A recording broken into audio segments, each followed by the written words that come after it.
কাজ করতে হবে কিনা? আমার কথা হলো, শাপলা চত্বরে রক্ত দিয়েছিলাম আমরা, 21 সালে রক্ত দিয়েছিলাম আমরা, 24 সালের এই জুলাই বিপ্লবে ভিত তৈরি করেছিলাম আমরা শাপলা চত্বরে রক্ত দিয়ে বিপ্লব এনেছি। বিপ্লব পরবর্তী বাংলার মাটিতে আজ এক নতুন পরিবর্তন আসছে। এই পরিবর্তন এখানেই থেমে যাওয়া সম্ভব নয়। এই পরিবর্তনকে এখানেই শেষ করে দেওয়া যাবে না। আমার নবী যেরকম চলছেন সামনে, হে ওয়ারাসাতুল আম্বিয়া, আমাদেরকেও সামনের দিকে চলতে হবে। 24-এর বিপ্লবে থেমে গেলে চলবে না, আরেকটা বিপ্লব করতে হবে, আরেকটা অভ্যুত্থান করতে হবে। সে বিপ্লব শুধু ফ্যাসিবাদের বিরুদ্ধে নয়, সে বিপ্লব হবে আল্লাহর জমিনে আল্লাহর কোরআনের শাসন কায়েম করার বিপ্লব।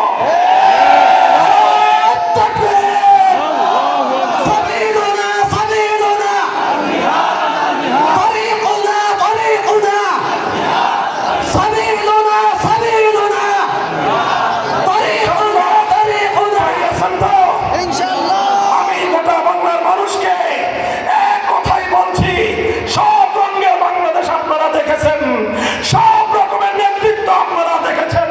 সোনার বাংলাদেশ দেখেছেন, নতুন বাংলাদেশ দেখেছেন, সবুজ বাংলাদেশ দেখেছেন, ডিজিটাল বাংলাদেশ দেখেছেন। আমরা উদাত্ত আহ্বান জানাই, হে বাংলার মানুষ, একবার তোমরা শপথ করো, একবার তোমরা হিম্মত করো। আগামীর বাংলাদেশ আমরা দেখতে চাই ইসলামের বাংলাদেশ, আল কোরআনের বাংলাদেশ। সাল্লাল্লাহু তাআলা আলাইহি ওয়া আলা আলিহি ওয়া আসহাবিহি ওয়া বারাকা ওয়া সাল্লামা তাসলিমান কাসীরা। আম্মা বা'দ, ফাআউযু বিল্লাহি মিনাশ শাইতানির রাজীম। বিসমিল্লাহির রাহমানির রাহিম। وسابقوا إلى مغفرة من ربكم وجنة عرضها السماوات والأرض أعدت للمتقين. وقال رسول الله صلى الله عليه وسلم: لن يشبع المؤمن من خير حتى يكون منتهاه الجنة، أو كما قال عليه الصلاة والسلام. بارك الله لنا ولكم في القرآن العظيم، ونفعنا وإياكم بالآيات والذكر الحكيم. اللهم صل على محمد وعلى آل محمد كما صليت على إبراهيم وعلى آل إبراهيم إنك حميد مجيد. اللهم بارك على محمد وعلى آل محمد كما باركت على إبراهيم وعلى آل إبراهيم إنك حميد مجيد. حضرات علماء کرام, সম্মানিত ও বয়োজ্যেষ্ঠ আমার মুরব্বী সাহেবান, সমবেত ইসলাম প্রিয় কোরআন প্রেমী তাওহীদি মুসলমান ভাই ও বন্ধুগণ, এবং পর্দার অন্তরালে অবস্থানরত আমার সম্মানিত মা ও বোনেরা, দক্ষিণ বাংলার ঐতিহ্যবাহী ইসলামী শিক্ষার প্রাণকেন্দ্র দারুল উলুম খুলনার আজিমুস শান সালানা জলসায় আল্লাহ পাক রব্বুল আলামিন আমাদেরকে শামিল হওয়ার তৌফিক দিয়েছেন।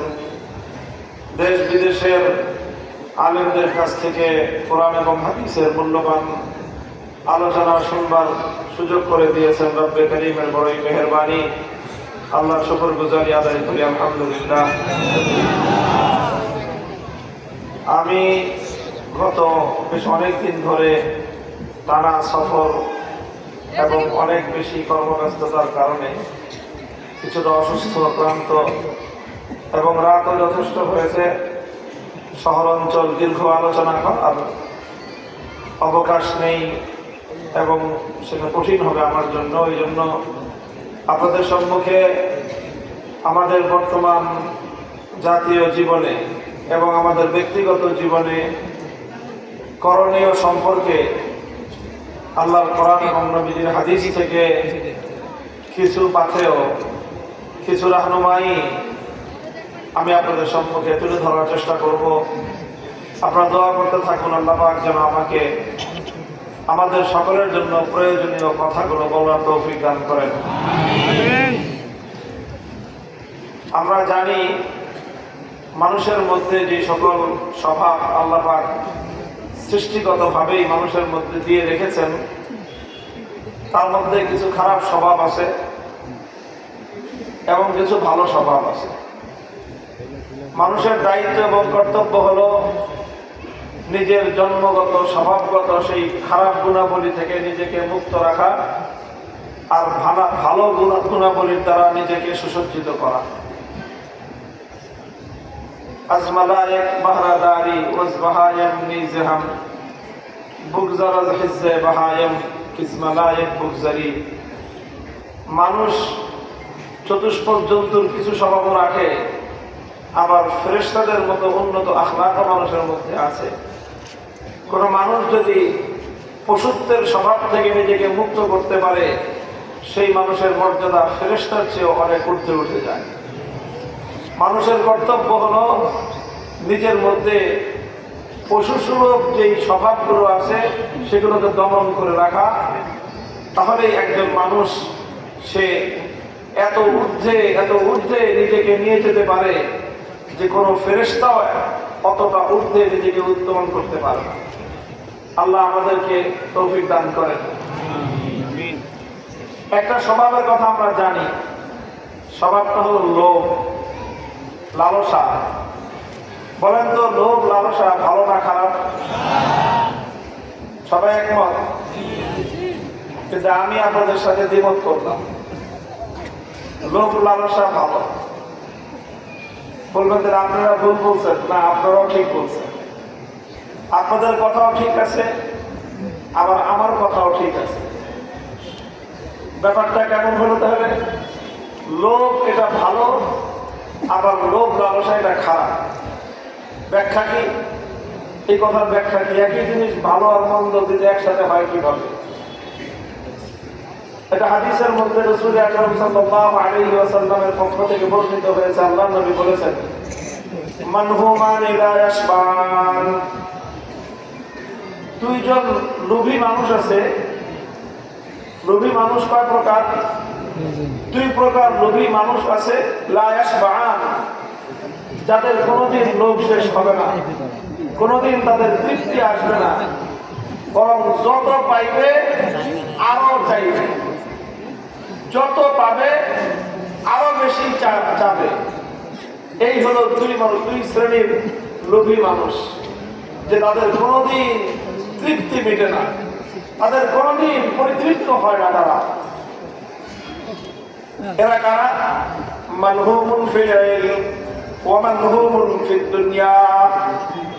আল্লাহ পয়গম্বর বলেছেন, এক লোভী হলো যার মধ্যে ভালো জিনিসের লোভ, তার মধ্যে কোরআন হাদিসের ইলমের লোভ, তার মধ্যে জান্নাত পাওয়ার লোভ, তার মধ্যে আল্লাহ পাকের সন্তুষ্টি হাসিল করার লোভ, নেকি কামাই করার লোভ যার মধ্যে আছে। তো এই লোভ যার হয় একবার, যে নেকি উপার্জন করার লোভ যদি কাউকে পেয়ে বসে, তাহলে আর এই লোভ তার শেষ হয় না, বরং সে যত নেকি কামাই করতে থাকে লোভ আর লালসা আরো বাড়তে থাকে। এটা হলো এক লোভী, সে হলো নেকির লোভী। আরেক লোভী হলো ওয়ামানহুমুন ফিদ দুনিয়া, দুনিয়ার লোভী। দুনিয়ার লোভী যে সারা দুনিয়া তাকে দিয়ে দিলেও লোভ শেষ হবে না। সারা দুনিয়া একটা মানুষ পেয়ে গেলেও তার লোভ শেষ হয় না। এই জন্য এক হাদিসে রাসূল সাল্লাল্লাহু আলাইহি ওয়াসাল্লাম বলেছেন যে মানুষ এমন, যে আল্লাহ পাক যদি একটা মানুষকে, যার মধ্যে দুনিয়ার লোভ যার অন্তরের মধ্যে ঢুকেছে, তার যদি দুইটা বড় বড় মাঠ ভর্তি স্বর্ণ 2টা মাঠ ভরা স্বর্ণ। এবার বলেন কত স্বর্ণের মালিক সে? সেই স্বর্ণের দাম কত হতে পারে? এত পরিমাণ সম্পদ যদি আল্লাহ তাকে দিয়ে দেন, এরপরও তার লোভ শেষ হবে না। সে তৃতীয় লাউকানা লিবনি আদম ওয়াদিয়ানি মিন যাহাবিন লাতালাবাস সালিস লাতালাবাল আখার। 2 মাঠ ভর্তি স্বর্ণ পেলেও আক্ষেপ থেকে যাবে যে বাড়ির পাশে তো আরেকটা মাঠ আছে, ওটাও যদি কোনোভাবে স্বর্ণ দিয়ে ভরতে পারতাম। ওটা ভরতে পারলেও তার লোভ শেষ হবে না। এই লোভ বাড়তে থাকে বাড়তে থাকে। যে যত টাকা কামাই করে, যে যত বড় লোভ, তার লোভ তত বেশি। এই লোভ শেষ করার মতো একটা জিনিস আছে। দুনিয়ার কোন বিজ্ঞানী, দুনিয়ার কোন ডাক্তার এই মানুষের লোভ শেষ করার কোন ট্রিটমেন্ট করতে পারে নাই। আল্লাহ রাসূল সাল্লাল্লাহু আলাইহি ওয়াসাল্লাম একটা সমাধান দিয়েছেন যে এই লোভী মানুষের লোভ শেষ করতে পারে একটা জিনিস, সেটা হলো কবরের মাটি। কোন জিনিস? কবরের মাটি। কবরের মাটি যখন মুখে ঢুকে তখন বলে যে হয়েছে, আর লাগবে না। আর কবরের মাটি খাওয়ার আগ পর্যন্ত লোভী মানুষের লোভ শেষ হয় না। যত পায় আরো চায়, যত পায় আরো চায়। এই যে দেশের থেকে জনগণের সম্পদ, রাষ্ট্রীয় সম্পদ যারা লুটপাট করলো বা যারা চুরি করে, এদের কি অভাবের কারণে চুরি করে? আপনাদের কি ধারণা? অভাবের কারণে চুরি করে? স্বভাবের কারণে চুরি করে। অভাবের কারণে মানুষ চোর হয়, ছিচকে চোর। বুঝেন নাই? অভাবের কারণে চোর হয় কেমন চোর? ছিচকে চোররা হয় অভাবের কারণে চোর। জাতীয় চোর হয় সব স্বভাবের কারণে চোর। সারা দেশ লুটপাট করে 18 কোটি মানুষের সম্পদ 18 জন মিলে চুরি করার পরেও এদের চুরির লোভ শেষ হয় না। মানহুমুন ফিদ দুনিয়া। দুনিয়ার লোভ এমন একটা জিনিস যে এই লোভ যখন মানুষকে পেয়ে বসে, আর কোন মানুষ যদি এই লোভের পিছনে ছুটতে থাকে, ছুটতে ছুটতে ছুটতে ছুটতে সে যত ছুটতে থাকবে, লোভ তার শুধু বাড়তেই থাকবে, বাড়তেই থাকবে। অনেক লম্বা আলোচনা আছে এই লোভ কিভাবে মানুষকে গ্রাস করে নেয়। লোভ মানুষকে টানতে থাকে সামনের দিকে, আর যে মানুষ এরকম ভাবে লোভের পিছনে ছুটতে থাকে তার কোনোদিন তৃপ্তি হয় না, কোনোদিন তার অভাব পূরণ হয় না, কোনোদিন তার প্রয়োজন পূরণ হয় না, কোনোদিন তার মনে হয় না যে হয়েছে তো আর দরকার নাই, এই কথা কোনোদিন তার মনে হবে না। এক লোক দুনিয়ার লোক। কিসের লোক? দুনিয়ার লোক। দুনিয়ার লোক মানে হলো দুনিয়ার দুটো জিনিসের লোভ হয়। একটা হয় সম্পদের লোভ, আর একটা হয় ক্ষমতার লোভ। কিসের? বলেন কিসের? একটা হলো সম্পদের লোভ, আর একটা হলো ক্ষমতার লোভ। সম্পদের লোভ যাকে পেয়ে বসে সম্পদের পিছনে ছুটতে থাকে, অন্ধের মতো ছুটতে থাকে। আর ক্ষমতার লোভ যে যাকে পেয়ে বসে সে এর চেয়ে আরো ভয়ঙ্কর ভাবে ক্ষমতার পিছনে ছুটতে থাকে। এই ক্ষমতা অর্জন করার জন্য যা লাগে সে তাই করে।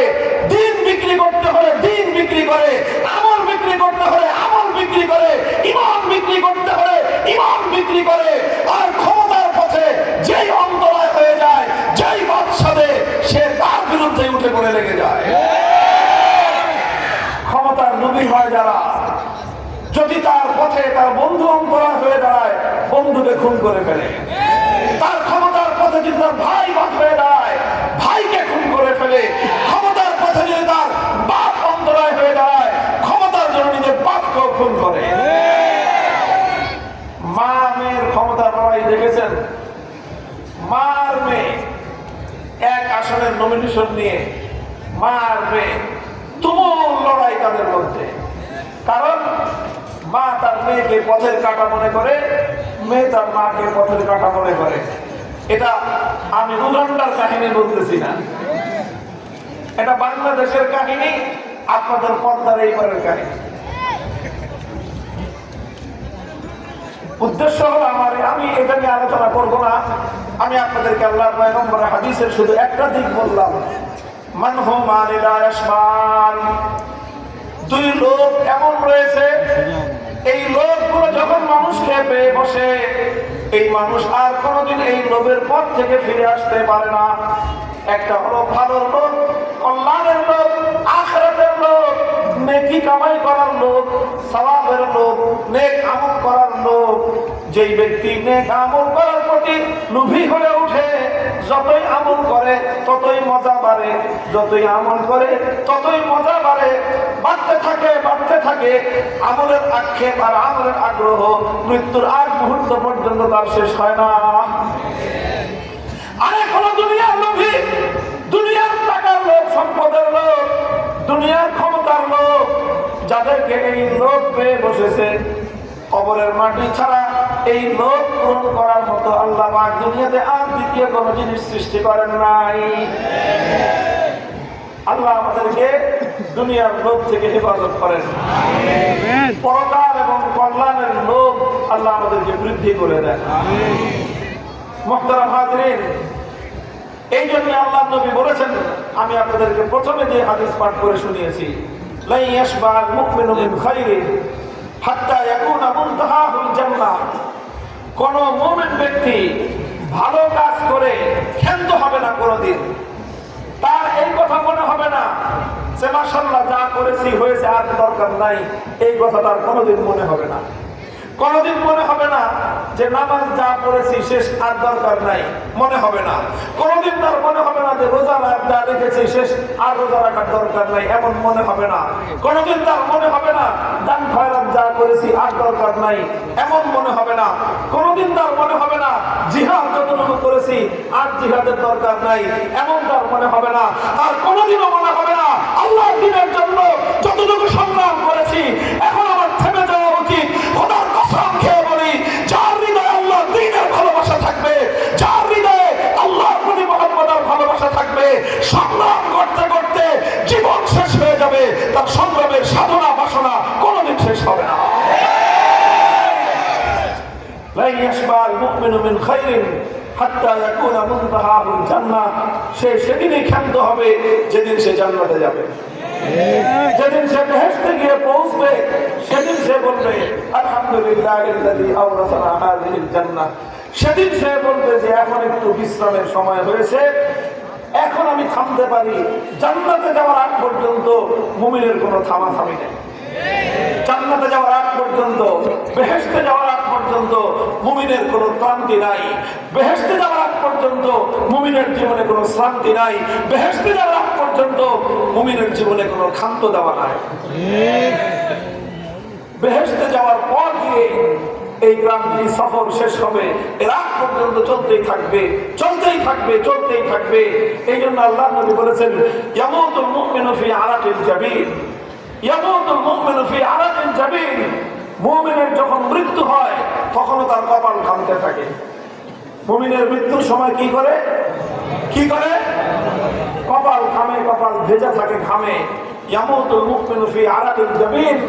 এই হাদিসে তালেবে ইলম ভাইরা, এই হাদিসের এক ব্যাখ্যা মুহাদ্দিসিনে কেরাম এমনটা করেছেন।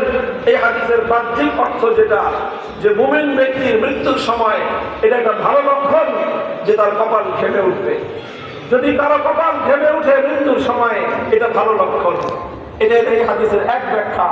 এই হাদিসের অপর ব্যাখ্যা হলো ইয়ামুতুল মুমিনু ফি আরাকিল জাবিন, যে মুমিনের মৃত্যু হয় এমন যে তখনও সে আল্লাহর দ্বীনকে নিয়ে কোন একটা প্ল্যান করতেছিল, দ্বীনের কোন কাজকে নিয়ে সে পরিকল্পনা করতেছিল, সে কোন একটা চিন্তা করতেছিল যে আজ তো এটা করলাম, আগামীকালকে আমার কি করতে হবে, পরশু আমার কি করতে হবে, আগামী বছর আল্লাহর দ্বীনের জন্য আমার কি করতে হবে। এই চিন্তা করতে করতে, এই পরিকল্পনা করতে করতে, এই প্ল্যান করতে করতে মুমিন কবরে চলে যায়, তার পরিকল্পনা শেষ হয় না। দুনিয়াদাররা দুনিয়ার প্ল্যান করতে করতে দুনিয়া থেকে বিদায় নেয়, ইমানদাররা ইমানের প্ল্যান করতে করতে দুনিয়া থেকে বিদায় নেয়। দুনিয়াদাররা দুনিয়া কামাই করার পরিকল্পনা করতে করতে দুনিয়া থেকে বিদায় নেয়। আল্লাহওয়ালারা আল্লাহর দ্বীনকে নিয়ে পরিকল্পনা করতে করতে কবর পর্যন্ত চলে যায়, তার পরিকল্পনা শত বছর, হাজার বছর পর্যন্ত বাস্তবায়িত হতে থাকে।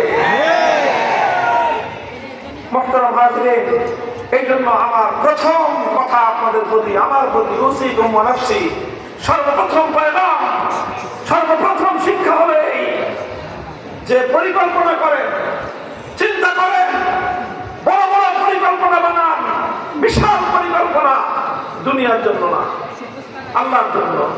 কার জন্য? বলবেন যে হুজুর এত বড় পরিকল্পনা করে লাভ হবে কি? আমি কি বাস্তবায়ন করতে পারবো? আরে ভাই, বাস্তবায়ন করতে পারি আর না পারি, কাসিম নানবী রহমতুল্লাহি আলাইহি, হাজী আমদাদুল্লাহ মুহাজির মক্কি রহমতুল্লাহি আলাইহি পরিকল্পনা করে গিয়েছেন, সবটা তারা বাস্তবায়ন করতে পারেননি, আজও তাদের পরিকল্পনা বাস্তবায়িত হচ্ছে। পরিকল্পনা সব আমারটা আমার বাস্তবায়ন করে যেতে হবে, এটা কোনো জরুরি না। শামসুল হক ফরিদপুরি রহমতুল্লাহি আলাইহি এক পরিকল্পনা দিয়ে গিয়েছেন, উনি চলে গেছেন 1960-এর দশকে, আজও পর্যন্ত হযরত ফরিদপুরির পরিকল্পনা বাস্তবায়ন চলছে। মুমিন, পরিকল্পনা করো, কোথাও গিয়ে রুদ্ধ হয়ে যাওয়া যাবে না, কোথাও গিয়ে থমকে দাঁড়ানো যাবে না, কোথাও গিয়ে স্থির হওয়া যাবে না, চলতেই থাকতে হবে, চলতেই থাকতে হবে, চলতেই থাকতে হবে, যতক্ষণ পর্যন্ত আমি আমার দেহে প্রাণ আছে, যতক্ষণ পর্যন্ত আমার হৃদয়ে স্পন্দন আছে, ততক্ষণ পর্যন্ত জান্নাতের দিকে আমার পথ চলা অব্যাহত থাকতে হবে। এটা হলো একটা মৌলিক কথা আমি বললাম, মৌলিক পরিকল্পনা কথা। আল্লাহ আমাদেরকে তৌফিক দান করেন। কাজে দুনিয়ার লোভ করা যাবে না, আখিরাতের লোভ বাদ দেওয়া যাবে না। হযরত রাসূল আকরাম সাল্লাল্লাহু আলাইহি ওয়াসাল্লামের জীবনটা এই মূলনীতির উপর প্রতিষ্ঠিত ছিল। নবীজির জীবন, সিরাতুন নবী যদি আমরা পর্যালোচনা করি, আমরা আল্লাহ নবীর জীবনের এক একটা ধাপ যদি আলোচনা করি, তাহলে আমরা দেখব যে আমাদের নবীজি কিভাবে প্রতিটি ধাপে পৌঁছে পরবর্তী ধাপের জন্য অগ্রসর হয়েছেন, আবার পরবর্তী ধাপে পৌঁছে তার পরবর্তী ধাপের জন্য পরিকল্পনা করেছেন, সেই পরবর্তী ধাপে পৌঁছে আবারও পরবর্তী ধাপের জন্য পরিকল্পনা করেছেন। করতে করতে করতে করতে শূন্য থেকে এক বিশাল মহিরুহ তৈরি করে আল্লাহ নবী দুনিয়া থেকে বিদায় নিয়েছেন। এমন এক প্রাণ দিয়ে গিয়েছেন যেই পরিকল্পনা আজও উম্মতে মুহাম্মাদিয়া বাস্তবায়ন করতেছে। কিয়ামত পর্যন্ত আমার নবীর দেওয়া প্রাণ এবং পরিকল্পনা বাস্তবায়নের জন্য আমাদের এই ছুটে চলা চলতেই থাকবে ইনশাআল্লাহ। দেখেন, আমার নবীর কথা আমি বলেছিলাম, এই গত 6 তারিখ আমরা এসেছিলাম খুলনায়, কিছু আলোচনা সেদিন করেছিলাম, ওই আলোচনার আবার কিছুটা অংশ আজকে আমি আলোচনা করতেছি। আল্লাহ রাসূল সাল্লাল্লাহু আলাইহি ওয়াসাল্লামকে আল্লাহ পাক মক্কায় পাঠালেন। 13 বছর পর্যন্ত মক্কা শরীফে মেহনত করলেন। কিছু মানুষ তৈরি হলো, কিছু মানুষ কালেমা পড়লো, যারা মূর্তি পূজা করতো তারা এক আল্লাহর চেষ্টা করতে আরম্ভ করলো, যারা লাখ মালাক উজ্জার সামনে মাথা নত করতো তারা আল্লাহর সামনে সিজদায় অবনত হতে আরম্ভ করলো। কিছু মানুষ তৈরি হলো, ঘরে ঘরে ঈমানের দাওয়াত পৌঁছলো, কিছু মানুষ দ্বীনকে কবুল করলো, ঈমানকে কবুল করলো। ঈমান কবুল করেছে, বাস নবীজি মনে করেন নাই যে কিছু মানুষ তো কালেমা পড়ছে, এবার আমি থামতে পারি না। আমার নবী এখানে ছেড়ে যান নাই। যারা কালেমা পড়েছে, কালেমা পড়ার সাথে সাথে তাদের দ্বীনের তালিম এবং তারবিয়তের জন্য হযরত আম্মার ইবনে আবি আরকাম রাদিয়াল্লাহু তাআলা আনহুর ঘরের মধ্যে মাদ্রাসা খুলেছেন। নৈশ মাদ্রাসা, দিবস মাদ্রাসা, দিবাকালীন মাদ্রাসা, সান্ধ্যকালীন মাদ্রাসা, আপনার প্রভাতকালীন মাদ্রাসা, নানা সময়ে, কখনো সকালে, কখনো রাতের অন্ধকারে, কখনো গধূলির আলোতে, কখনো দিনের আলোয়, কখনো গভীর রাতে, যখন যার পক্ষে সম্ভব হয়েছে হযরতে আরকাম রাদিয়াল্লাহু তাআলা আনহুর বাড়িতে আল্লাহর পয়গম্বর তাদেরকে এনে এনে দ্বীনের তালিম শিখিয়েছেন। নবীজি মানুষ কালেমা পড়েছে, ঈমান গ্রহণ করেছে, এতেই নবীজি তৃপ্ত হয়ে যাননি, সামনে অগ্রসর হয়েছেন।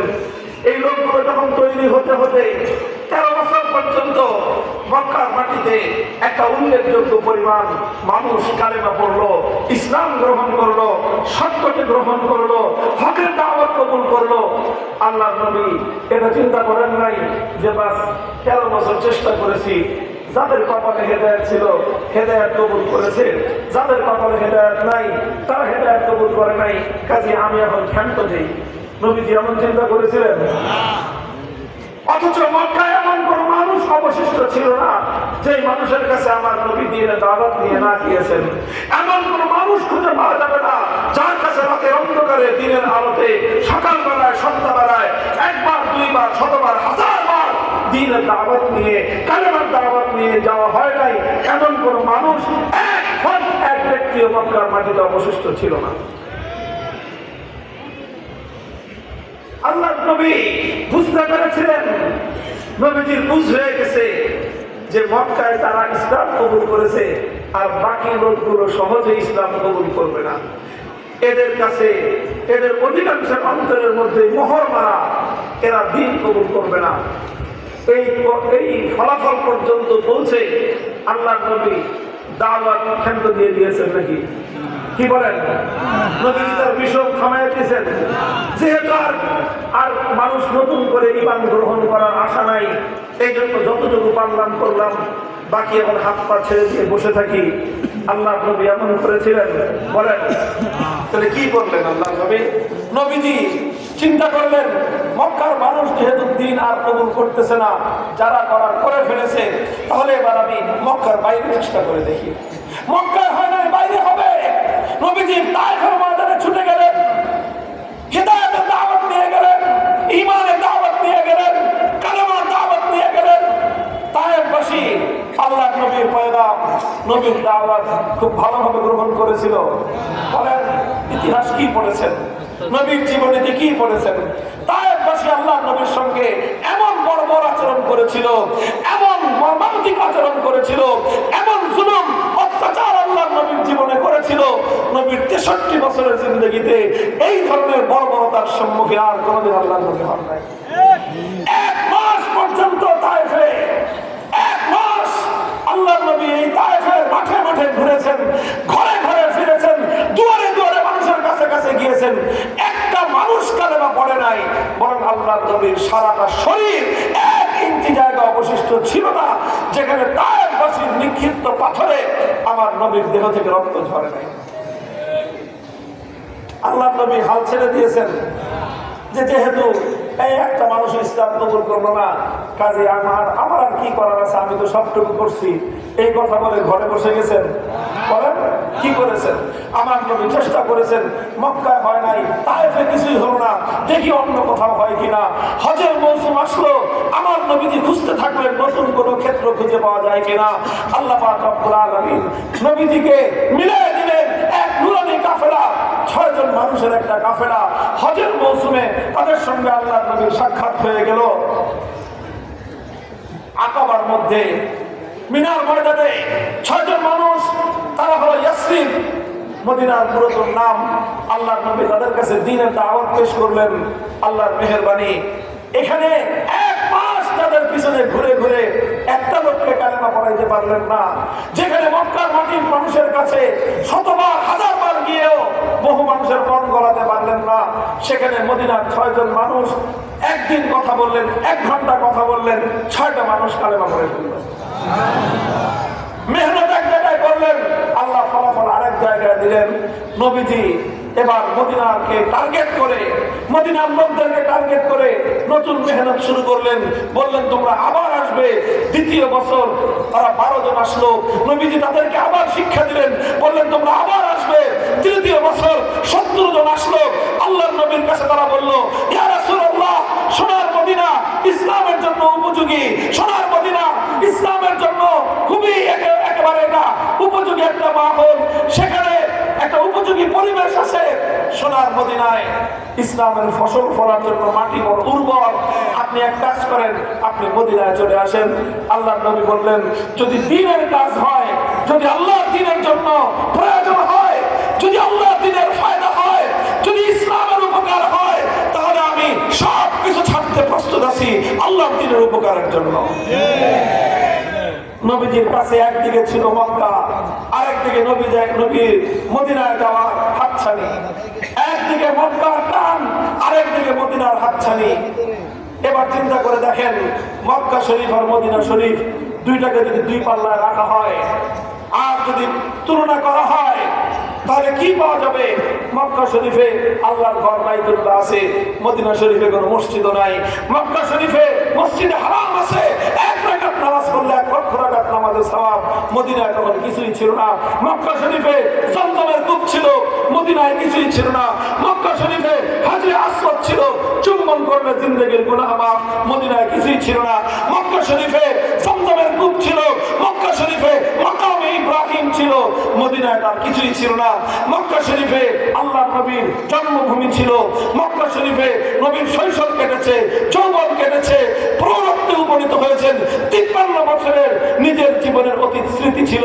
মদিনায় তার কিছুই ছিল না। মক্কায় নবীজির পূর্বসূরীদের জীবন চলেছে, নিজের খানদান ছিল, নিজের বংশ ছিল, বাড়ি ছিল, ঘর ছিল, সব মক্কায় ছিল। মদিনায় কিছুই ছিল না।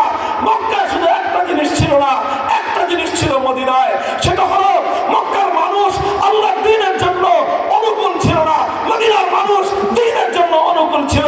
আমার নবী ঘর ছাড়লেন, বাড়ি ছাড়লেন, মাতৃভূমি ছাড়লেন, স্বদেশ ভূমি ছাড়লেন, নিজের দেশ ছেড়ে যে দেশে গেলে দ্বীনের ফায়দা হবে, ইসলাম কায়েম হবে, ইসলামের জন্য আমার নবী সব ছেড়ে দিয়ে হিজরতের পথে পাড়ি দিলেন।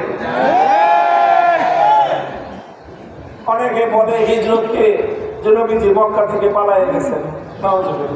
এই শব্দটা নবীজির শানে সঠিক নয় এবং হিজরতের ইতিহাসের সঙ্গেও এই কথা, এই শব্দ যথাযথ প্রয়োগযোগ্য নয়। নবীজি চাইলে মক্কা থাকতে পারতেন, বলেন পারতেন কিনা? নবীজি মক্কায় থাকতে পারতেন এবং আমার নবীকে মক্কায় নিরাপত্তা দেওয়ার মতো আল্লাহর নবীর সঙ্গে সেই রকম লোক ছিল, নবীর গোষ্ঠী ছিল, নবীর খানদান ছিল। নবীর হুজুর সাল্লাল্লাহু আলাইহি ওয়াসাল্লামের বনু হাশিম ছিল, বিশেষ করে বনু মুত্তালিব এবং বনু মুত্তালিব ছিল যারা আল্লাহর নবীর সঙ্গে রাত দিন 24 ঘন্টা নবীর নিরাপত্তার দায়িত্বে নিয়োজিত ছিলেন। 3 বছর পর্যন্ত যারা আল্লাহর নবীর সঙ্গে শিয়াবাবি তালেবের মধ্যে অবরুদ্ধ ছিলেন, ঘাস পাতা খেয়ে জীবনযাপন করেছেন, কিন্তু নবীজিকে ছেড়ে দেওয়া যান নাই। নবীজির জন্য মক্কার মাটি কোনোদিন অনিরাপদ ছিল না, সব ছিল আল্লাহর নবীর জন্য মক্কায়। যারা মনে করে নবীজি জীবন বাঁচানোর জন্য মক্কা থেকে চলে গিয়েছিলেন, তারা সিরাতুন নবী সম্পর্কে ভুল বলেন, তারা সঠিক বলেন না। নবীজি মক্কা থেকে জীবনের মায়ায় যান নাই, নবীজি মক্কা থেকে জীবনের ভয়েও যান নাই, মক্কা থেকে জীবনের নিরাপত্তাহীনতার কারণে যান নাই। আল্লাহ নবীর জীবনের নিরাপত্তা মক্কাতেই ওই সময় সবচেয়ে বেশি ছিল, সব ছিল। মক্কায় শুধু একটা জিনিস ছিল না, সেটা হলো মক্কার মানুষ ইসলামের জন্য তারা উপযোগী ছিল না, আর ইসলামের জন্য উপযোগী ছিল মদিনা। আল্লাহ নবী হিজরত করলেন, মদিনায় গেলেন। আল্লাহ পয়গম্বর দুনিয়ার সব কিছুর চেয়ে, নিজের মাতৃভূমির চেয়ে, নিজের দেশের চেয়ে ঈমান এবং ইসলামকে অগ্রাধিকার দিয়েছেন। হে মুসলমান, হে মুসলমান, আজ তোমাদেরকে দেশপ্রেমের নামে, স্বদেশ প্রেমের নামে, ঈমানের ভালোবাসা থেকে পশ্চাৎপদ করবার এক স্লোগান তোলা হয়। এই স্লোগান জাহেলিয়াতের স্লোগান, এই স্লোগান মূর্খতার স্লোগান, এই স্লোগান কুফরের স্লোগান। একজন ইমানদারের কাছে তামাম পৃথিবী এক পাল্লায়, ঈমান আর এক পাল্লায়। ঈমানের কদর, ঈমানের দাম সব কিছুর চেয়ে বেশি। আল্লাহ নবী হিজরত করলেন, মদিনায় গেলেন। মদিনায় যাওয়ার সঙ্গে সঙ্গে নবীজি একটা অনুকূল পরিবেশ পেলেন। মদিনায় 3 জাতির বসবাস ছিল, একটা হলো ইহুদি, আর একটা মুসলমান, আর একটা হলো মুশরিক, পুত্তলিক, মূর্তি পূজারী। 3 জাতি মিলে একটা শান্তি চুক্তি করলো, সবাই থাকবো মিলেমিশে, কেউ কারো বিরুদ্ধাচরণ করবো না। এটাকেই বলা হয় মদিনা সনদ। কি বলে এটাকে? মদিনা সনদ স্বাক্ষরিত হওয়ার পর মদিনায় মুসলমানদের জন্য খুব শান্তি, নিরাপত্তা সব কায়েম হয়ে গিয়েছে। শুধু নবীজির নিরাপত্তা হয় নাই, সকল সাহাবীদের, মুহাজির এবং আনসার সকলের শান্তিপূর্ণ ভাবে আল্লাহর দ্বীন পালন করবার একটা অনুকূল পরিবেশ মদিনায় কিন্তু কায়েম হয়ে গিয়েছিল। এবার আল্লাহর নবী ক্ষান্ত দিতে পারতেন, নবীজি মনে করতে পারতেন যে মক্কার তুলনায় অনেক ভালো হয়েছে। এখানে মক্কায় কেউ কালেমা পড়লে তাকে হত্যা করা হতো, মক্কায় কেউ ইসলাম কবুল করলে তাকে দ্বিখণ্ডিত করে ফেলা হতো, মক্কায় কেউ কালেমা পড়লে তার বুকের উপর পাথর চাপা দিয়ে জ্বলন্ত আগুনের উপর শোয়ায় রাখা হতো। মদিনায় তো মাশাআল্লাহ অনেক ভালো, এখানে নামাজ পড়া যায়, শান্তিতে নামাজ পড়া যায়, কেউ বাধা দেয় না। এখানে আমরা মসজিদ কায়েম করেছি, মসজিদে জামাতের সাথে নামাজ পড়তে পারি, কেউ বাধা দেয় না। কাজেই ভালোই তো আছি, কাজে এখন আমরা ক্ষান্ত দেই, এরকম মনে করার সুযোগ ছিল কিনা বলেন? আল্লাহ নবীর সুযোগ ছিল, কিন্তু নবীজি এমন চিন্তা করেন নাই। বরং 1 বছর যাওয়ার পরে আমার নবীজি চিন্তা করলেন ইসলামকে নিয়ে এতটুকুর মধ্যে ক্ষান্ত থাকলে চলবে না, সামনে অগ্রসর হতে হবে, নবীজি এবার কি চিন্তা করলেন? এবার চিন্তা করলেন যে শুধুমাত্র মক্কা আর মদিনা ইসলাম নিয়ে বসে থাকলে চলবে না, ইসলামকে শুধু মক্কা মদিনা নয়, ধীরে ধীরে গোটা আরবের প্রত্যেকটা ভূখণ্ডে ইসলামের দাওয়াত পৌঁছে দিতে হবে। এই জন্য আল্লাহ নবীর সামনে বড় একটা বাধা ছিল। কি বাধা? মক্কার কুরাইশরা ইসলামের দাওয়াত নিয়ে বিচরণ করতে দেয় না, ইসলামের দাওয়াত প্রচার করতে দেয় না, ইসলামের দাওয়াত সম্প্রচার করতে দেয় না। ইসলামের দাওয়াত দিয়ে মানুষের কাছে কাছে যাওয়ার ক্ষেত্রে সবচেয়ে বড় বাধা হলো মক্কার কুরাইশের লোকেরা। ওরা মক্কা থেকে মুসলমানরা হিজরত করে চলে আসার পরেও ওরা ক্ষান্ত হয় নাই, ওরা থেমে যায় নাই, বরং ওরা ষড়যন্ত্র করতে আরম্ভ করলো। মদিনার ইহুদিদের সাথে মিলে, মুনাফিকদের সাথে মিলে ষড়যন্ত্র শুরু করলো যে মদিনা থেকে কিভাবে মুসলমানদেরকে উৎখাত করা যায়। এই জন্য আল্লাহ নবী চিন্তা করলেন এইভাবে হাত পা গুটিয়ে বসে থাকলে চলবে না, এবার আমাদেরকে মক্কার কাফেরদের ব্যাপারে একটা ব্যবস্থা গ্রহণ করতে হবে। আল্লাহ নবী এবার সিদ্ধান্ত নিলেন, আল্লাহর পক্ষ থেকে অনুমতি আসলো, উযিনা লিল্লাযীনা ইউকাতালুনা বিআন্নাহুম যুলিমু ওয়া ইন্নাল্লাহা আলা নাসরিহিম লাকাদির।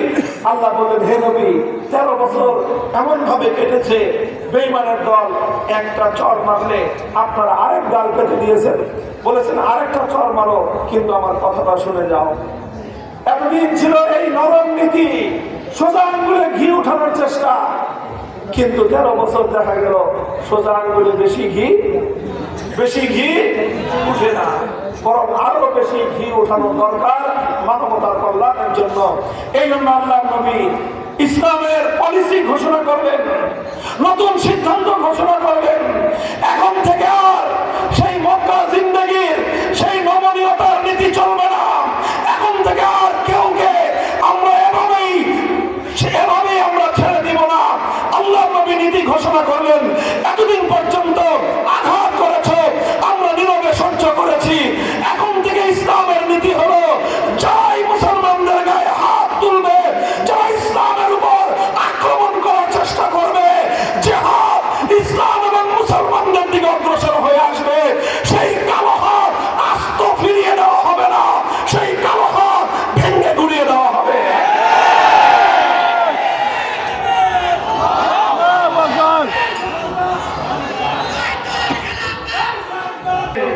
আল্লাহ নবী শুরু করলেন নতুন অভিযান, শুরু করলেন জিহাদ। বদরে রমণ করে জিহাদ করলেন, 14 জন সাহাবায়ে কেরাম শহীদ হলেন। 1 বছর পরে উহুদের জিহাদ হলো, 70 জন সাহাবী শাহাদাত বরণ করলেন।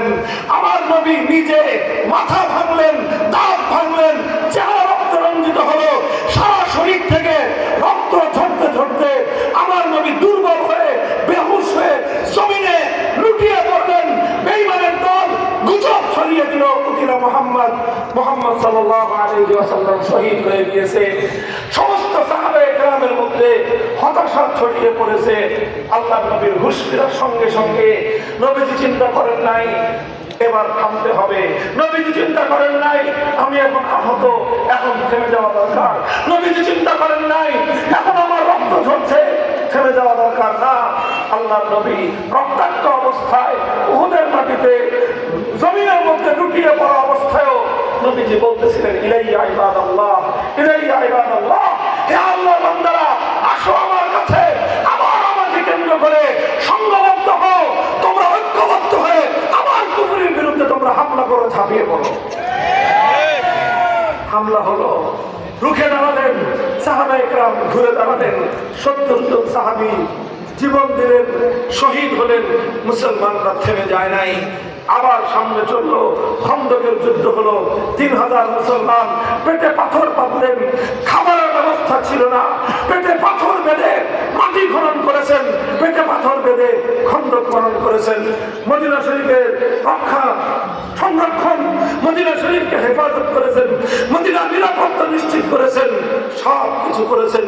ক্ষুধা অনাহার পিপাসা সব কষ্ট সহ্য করেছেন, কিন্তু ময়দান থেকে পিছপা হয়ে যান না। আরো সামনে চলেন, আল্লাহ পয়গম্বর চলতে থাকলেন, ইসলাম বাড়তে থাকলো, মুসলমান বাড়তে থাকলো, ইসলামের স্বামী ইসলামের জামাত বড় হতে থাকলো। আস্তে আস্তে সপ্তম হিজরি সন আসলো। সপ্তম হিজরি পর্যন্ত আলহামদুলিল্লাহ মুসলমানদের একটা শক্তি সঞ্চিত হয়ে গেল। ইতিমধ্যে মদিনা শরীফের অভ্যন্তরে ইহুদি যারা ছিল, সেই ইহুদিরা একের পর এক বিশ্বাসঘাতকতা করলো। তিন সম্প্রদায় ছিল ইহুদি, একটা বনু কাইনুকা, আরেকটা বনু নজির, আরেকটা ছিল বনু কুরাইজা। তিনটা ইহুদি গোত্র একটার পর একটা গাদ্দারি করলো। যে যতটুকু গাদ্দারি করলো, আল্লাহর নবী তার গাদ্দারি পরিমাণ তাকে ততটুকু প্রাপ্য বুঝিয়ে দিলেন। নবীর সিরত পড়লে বোঝা যায়, খুব ভালো করে শুনেন, নবীর ইতিহাস পড়লে বোঝা যায়, আমার নবীর জীবনী পড়লে বোঝা যায়, নবীজির কাছে সব অপরাধের ক্ষমা ছিল, গাদ্দারির কোনো ক্ষমা ছিল না। বিশ্বাসঘাতকতাকে আল্লাহ নবী ক্ষমা করেন নাই। বনু কাইনুকা বিশ্বাসঘাতকতা করেছে, আল্লাহ নবী মদিনা থেকে বের করে দিয়েছেন।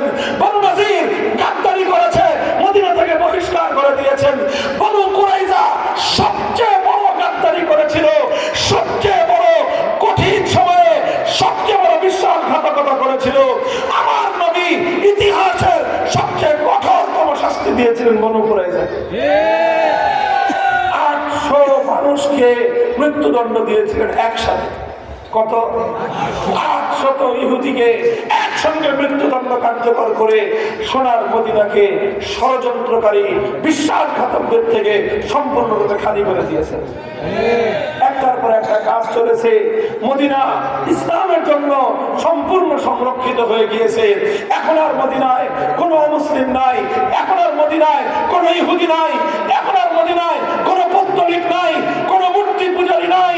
পুরো মদিনা এক মাথা থেকে আরেক মাথা পর্যন্ত শুধুমাত্র ইবাদত হয় একমাত্র কার? এমন একটা পরিবেশ মদিনায় কায়েম হলো। আমার নবী এবার মনে করলেন যে ঠিক আছে, মদিনা তো পুরা ইসলামী রাষ্ট্র হয়ে গেছে, এবার আমি খান্ড দিই নাকি? কি বলেন? এবার খান্ড দিয়েছেন না? আল্লাহর নবী 1400 সাহাবীদেরকে নিয়ে উমরা করতে রওনা হলেন। মক্কার উপকণ্ঠে উপস্থিত হলেন। হুদায়বিয়া পর্যন্ত পৌঁছার পর মক্কার কুরাইশরা বাধা দিল, বলল আমরা আপনাকে মক্কায় ঢুকতে দিব না, যে কোনো মূল্যে আমরা মক্কায় আপনার আগমন ঠেকিয়ে দিব। নবীজি বললেন যে দেখো, আমি তোমাদের সাথে লড়াই করতে আসি নাই, যুদ্ধ করতে আসি নাই, আমি এসেছি শুধুমাত্র আল্লাহর ঘর তওয়াফ করতে, উমরা করতে। আমরা তওয়াফ করে উমরা করে আবার চলে যাব, তোমাদের সঙ্গে যুদ্ধ নাই, লড়াই নাই। লড়াই করতে হলে আবার পরে করব, এখন আমাদের যুদ্ধের সফর না। কুরাইশরা মানল না, বললো যে না, কোনোভাবেই আপনাকে আমরা মক্কায় ঢুকতে দিব না, কারণ আপনি যদি এইভাবে মক্কায় ঢুকেন, গোটা আরব দেশে সংবাদ ছড়িয়ে পড়বে যে মুহাম্মদ সাল্লাল্লাহু আলাইহি ওয়াসাল্লাম মক্কা বিজয় করে নিয়েছে, কাজে আমরা এটা হতে দিতে পারি না। নবীজি তখন একটা মন্তব্য করেছিলেন, বলেছিলেন যে আজ মক্কাবাসী এমন যে কোনো শর্ত আরোপ করবে, যেই শর্তের মধ্যে আল্লাহর ঘরের সম্মান রক্ষা পায়, সেই শর্ত মেনে নিয়েই আমি মক্কার কুরাইশের সঙ্গে আমি আজকে একটি সন্ধি চুক্তি করব। সুলহে হুদায়বিয়া হলো, হুদায়বিয়ার চুক্তি হলো। আল্লাহর নবী বাহ্যিকভাবে নথি স্বীকার করলেন, একটু নথি স্বীকার করলেন, নমনীয় হলেন। নমনীয় হলে নথি স্বীকার করে নমনীয় হয়ে কুরাইশের সঙ্গে এমন একটা চুক্তি করলেন, এমন একটা সন্ধি করলেন, যেই সন্ধির মাধ্যমে আল্লাহর নবীর রাজনৈতিক দূরদর্শিতার প্রমাণ হয়। ওলামায়ে কেরাম, মাদ্রাসার খাতেবে এলেম, বিশেষ করে দাওরায়ে হাদিস ফারিগিন, আমার নবীর ওলামায়ে কেরাম, আমি আপনাদেরকে লক্ষ্য করে এই কথাটা বলতেছি। আবার শুনেন, সুলহে হুদায়বিয়ার সন্ধি চুক্তি, এটা ছিল আমার নবীর জিন্দেগীর সবচেয়ে বড় রাজনৈতিক সফলতা, সবচেয়ে বড় রাজনৈতিক দূরদৃষ্টি সম্পন্ন চুক্তির ধারা ছিল হুদায়বিয়ায়। আমার নবী রাজনৈতিক প্রজ্ঞার পরিচয় দিয়েছেন।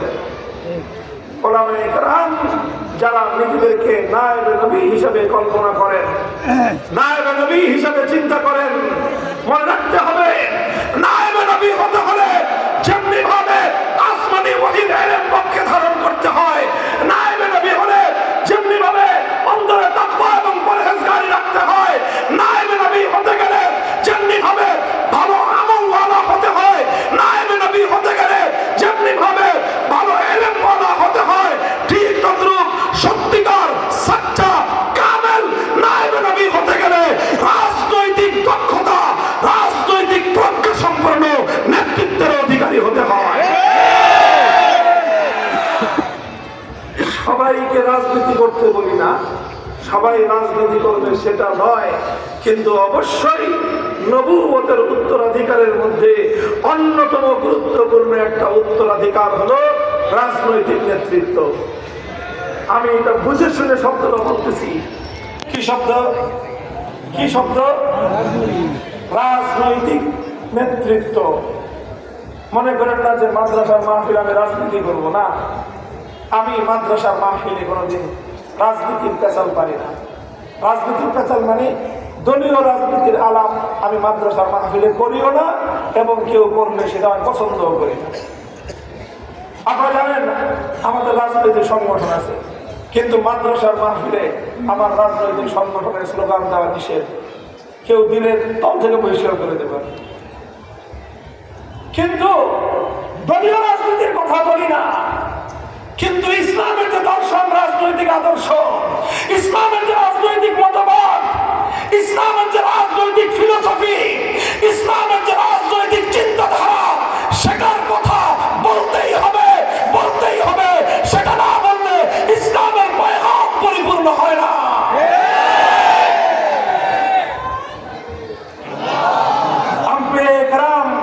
আম্বিয়ে কেরাম তাদের অনেকগুলো পরিচয় ছিল। আম্বিয়ে কেরাম উম্মতের মুআল্লিম, উম্মতের শিক্ষক। কিন্তু শিক্ষক এটা একমাত্র পরিচয় নয়, আম্বিয়ে কেরাম উম্মতের ইমাম। কথা বলেন, আম্বিয়ে কেরাম যেমন মুআল্লিম ছিলেন, আম্বিয়ে কেরাম উম্মতের ইমাম ছিলেন। আম্বিয়ে কেরাম যেরকম উম্মতের ইমাম ছিলেন, ঠিক একই সাথে আম্বিয়ে কেরাম উম্মতের মুজাক্কি ছিলেন, যেটা আজকের পরিভাষায় বলতে গেলে বলতে হবে উম্মতের পীর এবং শেখ, সেটাও নবী কারীম ছিলেন। কথা বলেন ঠিক কিনা? তাহলে আম্বিয়া নবীগণ উম্মতের শিক্ষক ছিলেন, নবীগণ উম্মতের নামাজের ইমাম ছিলেন, নবীরা উম্মতের আত্মশুদ্ধির মুজাক্কি এবং শেখ ছিলেন। যেই নবী উম্মতের ইমাম ছিলেন, যেই নবী উম্মতের মুআল্লিম ছিলেন, যেই নবী উম্মতের মুজাক্কি ছিলেন, সেই নবী জিহাদের রণাঙ্গনে উম্মতের জন্য তিনি জিহাদের রণাঙ্গনে মার্শাল চিফ ছিলেন, তিনি জিহাদের রণাঙ্গনের প্রধান কমান্ডারও ছিলেন। নারায়ে তাকবীর, আল জিহাদ, আল জিহাদ, আতরিকুনা তরিকুনা, নারায়ে তাকবীর। মুহতারাম হাজিরিন, শুধু কমান্ডার নয়, যুদ্ধের সময় তিনি কমান্ডার ছিলেন, রাষ্ট্র পরিচালনার সময় তিনি উম্মতের জন্য সবচেয়ে আদর্শ রাষ্ট্রনায়ক ছিলেন এবং সবচেয়ে দক্ষ, অভিজ্ঞ, দূরদৃষ্টি সম্পন্ন রাজনৈতিক নেতাও ছিলেন। রাজনৈতিক নেতা, রাজনৈতিক নেতৃত্ব, এই কথাগুলো শুনলেই তো একদল মানুষের মাথা খারাপ হয়ে যায়। এইগুলো হুজুররা বলে কেন? এইগুলা হুজুররা বলে কেন? হুজুররা মাদ্রাসার শিক্ষক, ভালো কথা। হুজুররা মসজিদের ইমাম, আরো ভালো কথা। হুজুররা মিলাদ শরীফ পড়ায়, আরো ভালো কথা। হুজুররা খতম করে, এটাও ভালো কথা। হুজুররা দোকানে এসে দোয়া করে দেয়, উদ্বোধন করে দেয়, খতম করে দেয়, দোকানে বরকত হয়, এটাও ভালো কথা। হুজুররা জানাজার নামাজ পড়ায়, ভালো কথা। আমার বাচ্চা হলে হুজুররা গিয়ে মুয়াজ্জিনের মতো আযান দেয়, সব তো ভালো কথা। মসজিদে ইমামতি করে মিম্বরে খুতবা দেয়, সব ভালো কথা। হুজুররা আবার রাজনৈতিক নেতা হইতে চায়, এটা তো ভালো না। এটা তো ঠিক না, কথা ঠিক কিনা? আমি আপনাদের একটা হাদিস শুনাই, বুখারী শরীফের হাদিস, মুসলিম শরীফের হাদিস। কানাত বানু ইসরাঈল তাসুসুহুমুল আনবিয়া কুল্লামা হালাকা নাবিয়্যুন খালাফাহু আখার। আপনারা সবাই একটা শব্দ তো শুনে রাখার কথা, মাদ্রাসাটা তো শুনছে, ইভেন যারা কিছুটা দ্বীনের ইলমের সঙ্গে পরিচয় রাখেন, পড়াশোনা করেন, তারাও একটা শব্দ শুনে থাকবেন। শব্দটা হলো সিয়াসাত। কি শব্দ? সিয়াসাত। অর্থ কি? বলার অর্থ কি? রাজনীতি। সিয়াসাত মানে রাজনীতি। সিয়াসত শব্দের অর্থই হলো রাজনীতি, আরবি ভাষার শব্দ। এই সিয়াসত শব্দ থেকেই বুখারীর হাদিস, কানাত বনু ইসরাঈল তাসুসুহুমুল আম্বিয়া মিনাস সিয়াসাতি তাসুসু মিনাস সিয়াসা।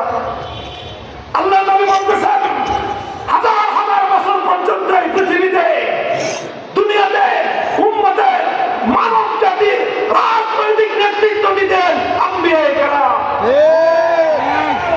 আম্বিয়ায়ে কেরামকে যারা শুধু ধর্মীয় নেতা মনে করেন, মূর্খতার জগতে বসবাস করেন। ইসলামে রাজনৈতিক নেতৃত্ব ধর্মীয় নেতৃত্ব থেকে আলাদা করবার কোনো সুযোগ নাই।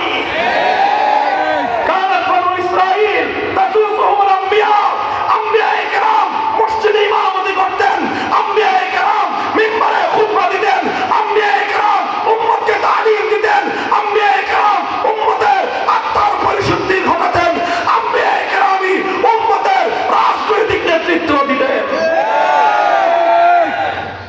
কানাত বনু ইসরাঈল তাসুসুহুমুল আম্বিয়া কুল্লামা খালাকা নাবিয়্যুন খালাফাহু আখার।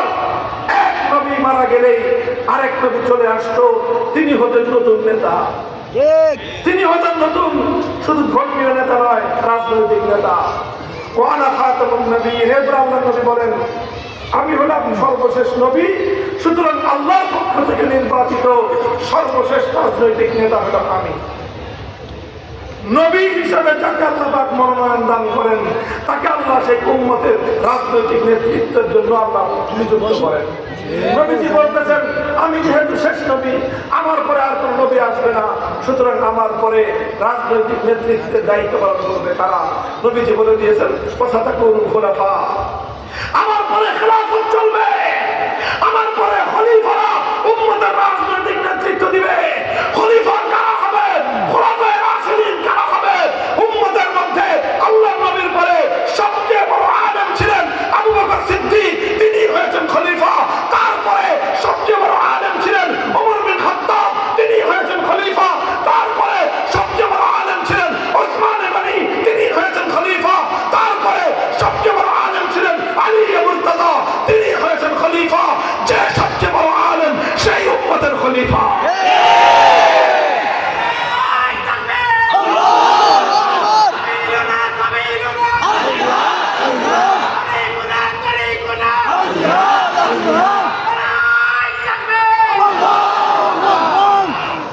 এই জন্য আমার এই কথার মূল উদ্দেশ্য হলো এই কথা বলে দেওয়া আপনাদেরকে, হে জাতি, আপনাদেরকে পয়গাম পৌঁছে দেওয়া। আম্বিয়ায়ে কেরাম নবীগণ দুনিয়াতে যা কিছু রেখে গিয়েছেন, দুনিয়াতে তারা ইলম রেখে গিয়েছেন, দুনিয়াতে তারা ইমামত রেখে গিয়েছেন, দুনিয়াতে তারা আলেমদেরকে নবীদের উত্তরাধিকারী বলে ঘোষণা দিয়েছেন।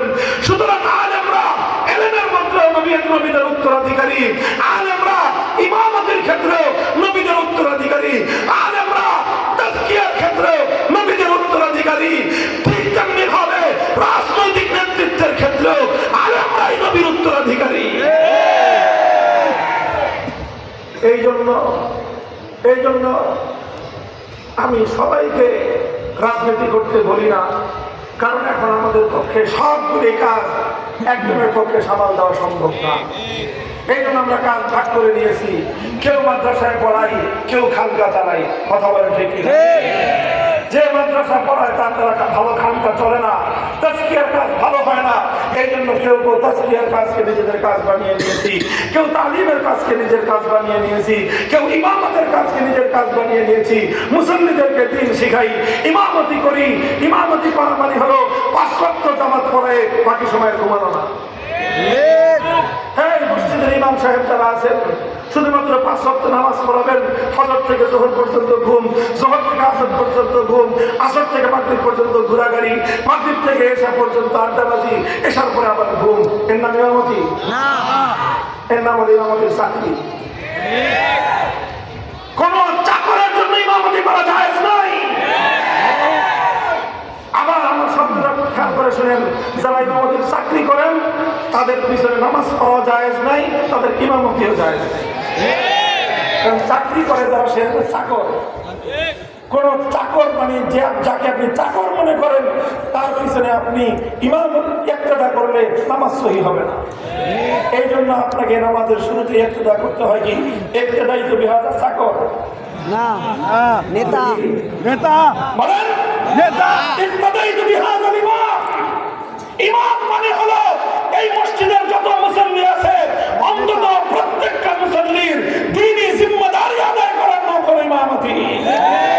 আপনার মুসল্লিদের কার দ্বীনি কি সমস্যা আছে, কার ঘরে দিনদারি নাই, কার সন্তান দিনদারির উপর আমল করে না, কার ঘরের মধ্যে মহিলারা দিনদারির উপর আমল করে না, এই সব দায়িত্ব পালন করার নাম হলো ইমামতি।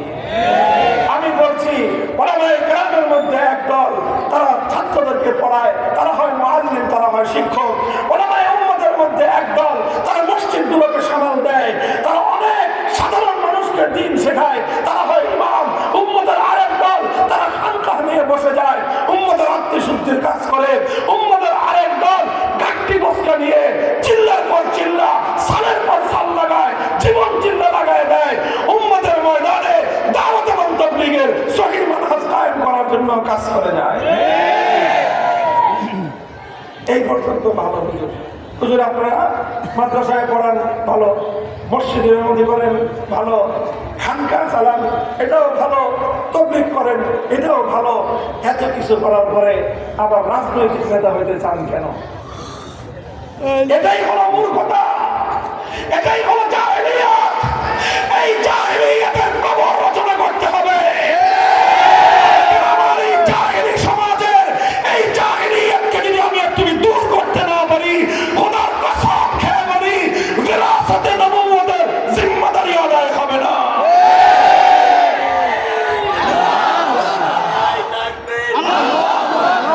ইসলামের শত্রুরা হুশিয়ার সাবধান, ইসলামের শত্রুরা হুশিয়ার সাবধান, আল কোরআনের আলো ঘরে ঘরে আলো, আল কোরআনের আলো ঘরে ঘরে আলো, আল হাদিসের আলো ঘরে ঘরে আলো। আমের পরে বাকি নাই। মাশাআল্লাহ।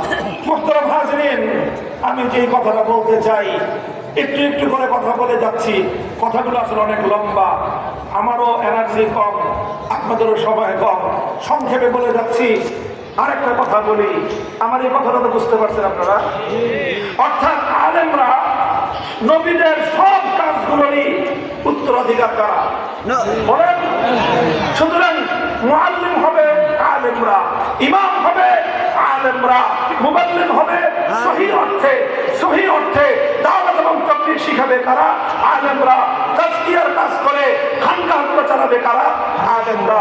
তাহলে উম্মতের রাজনৈতিক নেতৃত্ব আলা মিনহাজিন নবুওয়াহ যদি চালাতে হয়, নবীর আদর্শে যদি উম্মতকে নেতৃত্ব দিতে হয়, নবীর আদর্শে যদি জাতিকে পরিচালিত করতে হয়, নবীর আদর্শে যদি রাষ্ট্র ব্যবস্থা চালাতে হয়, নবীর রেখে যাওয়া, নবীর দেওয়া একমাত্র রাজনৈতিক ব্যবস্থা খেলাফত অনুযায়ী যদি রাষ্ট্র চালাতে হয়, সেই খেলাফতের দায়িত্ব নবীদের উত্তরাধিকার রাজনৈতিক নেতৃত্বের ক্ষেত্রেও আলেমরা। 100%। এবার আরেকটা কথা শুনেন খেয়াল করে। আমি দাওরায়ে হাদিস পড়েছি 1995 সালের শেষ দিকে, একেবারে অর্থাৎ 96 সালের জানুয়ারি মাসে আমরা ফারেক হয়েছি 1415-16 হিজরিতে। তখন বাংলাদেশে আমাদের সাথে দাওরায়ে হাদিস যারা আমরা শেষ করেছি, সারা বাংলাদেশের ছাত্রের সংখ্যা ছিল এই 5,000 সর্বোচ্চ। কত হাজার? 5,000। কত হাজার? এরপরে এখন 30 বছর কেটেছে, 31 বছর হবে, 31 বছর চলতেছে। গত বছর বাংলাদেশে মাদ্রাসা থেকে দাওরায়ে হাদিস ফারেক হায়াতুল উলিয়া পরীক্ষা দিয়েছে প্রায় 35,000। কত হাজার? 35। Day by day increasing this amount. ইনশাআল্লাহ এই বছর হবে 40,000, আগামী বছর হবে 50,000। উইদিন 5 থেকে 10 ইয়ার্স ইনশাআল্লাহ 1 লক্ষ ফারেক বাংলাদেশের কওমি মাদ্রাসাগুলো থেকে হবে। সময়টা পরিবর্তন হয়েছে বোঝাতে চাচ্ছি। আজ থেকে 30 বছর আগে 3000 মানুষ দাওরায়ে হাদিস পড়তো, 30 বছরের মাথায় এখন 40,000 মানুষ দাওরায়ে হাদিস পড়ে। আমরা যখন দাওরায়ে হাদিস পড়েছি তখন এই জাতির মাদ্রাসাগুলোতে মুআল্লিমের অভাব ছিল, মসজিদগুলোতে ইমামের অভাব ছিল। তখন আমাদের আলেমদের প্রধান দায়িত্ব তালিম, ইমামতি, তাজকিয়া এগুলো করে ছাড়া অন্য কাজের দিকে মনোযোগী হওয়ার সময় ছিল না। ঠিক। আলহামদুলিল্লাহ, এখন আল্লাহ পাক আমাদের মধ্যে বরকত দান করেছেন, মাদ্রাসা বাড়তেছে, মাদ্রাসার আলেম ওলামা বাড়তেছে। এই সব আলেম ওলামা শুধু মাদ্রাসায় পড়াবে, শুধু মসজিদে ইমামতি করবে, শুধু খানকাহের মধ্যে তাজকিয়ার কাজ করবে, শুধু দাওয়াত এবং তাবলীগের কাজ করবে, তাহলে উম্মতের ওলামায়ে কেরাম পূর্ণাঙ্গ জিম্মাদারি আদায় করা সম্ভব না।